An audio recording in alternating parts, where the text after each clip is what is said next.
Like what?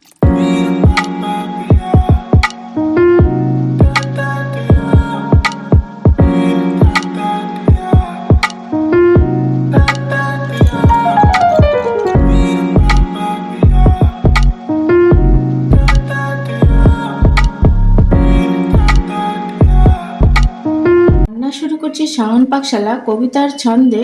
Video দেখে রান্না করুন মনের আনন্দে। নমস্কার বন্ধুরা, শাওন পাকশালাতে সবাইকে স্বাগত জানাই। আজকে আমি বানাবো মাছের ডিমের পুর ভরা শিমলা মরিচ। তার জন্য আমি শিমলা মরিচ নিয়ে ভালো মতো করে ধুয়ে নিয়েছি। আর শিমলা মরিচগুলোর এইভাবে আমি ভেতরে সিডসগুলো যতটা পেরেছি বের করে নিয়ে চিড়ে নিয়েছি। এখানে নিয়েছি লঙ্কা কুচি, পেঁয়াজ কুচি, আদা কুচি, রসুন কুচি আর নিয়েছি কালো জিরে।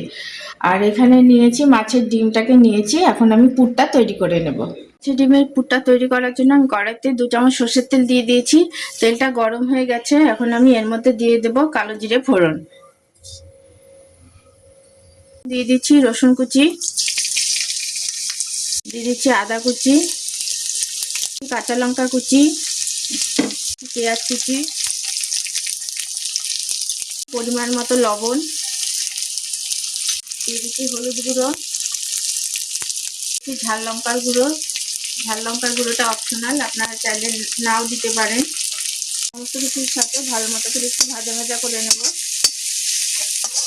পেঁয়াজ রসুন আদা আমি ভালো মতো করে একটু ভাজা ভাজা করে নিয়েছি। সমস্ত কিছু কিন্তু আমি মিডিয়াম আঁচেই করছি। এখন আমি এর মধ্যে দিয়ে দেবো মাছের ডিমটা। মাছের ডিমটা দিয়ে পেঁয়াজ রসুন আদার সাথে ভালো মতো করে মিশিয়ে নেব। পুরটা আমার একদম তৈরি হয়ে গেছে। এখন আমি গ্যাসটাকে অফ করে দিচ্ছি। এটা ঠান্ডা হলে আমি শিমলা মরিচগুলোর ভিতরে আমি এগুলো ভেতরে ঢুকিয়ে দেব। মাছের পুর ডিমের পুরটা ঠান্ডা হয়ে গেছে। এখন আমি এই শিমলা মরিচগুলোর মধ্যে পুরটা ভরে দেব।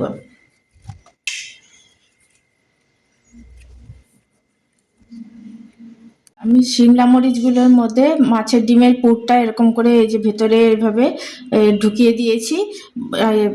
এই যে প্রত্যেকটা শিমলা মরিচের মধ্যে আমি পুরটাকে ভরে দিয়েছি। এখন আমি এই একটা ব্যাটার বানিয়ে নেব। আমি ব্যাটারটা বানানোর জন্য প্রথমে দিচ্ছি 1 চামচ কর্নফ্লাওয়ার, 2 চামচ চালের গুঁড়ো, পরিমাণ মতো সুজি, পরিমাণ মতো লবণ, সামান্য হলুদের গুঁড়ো।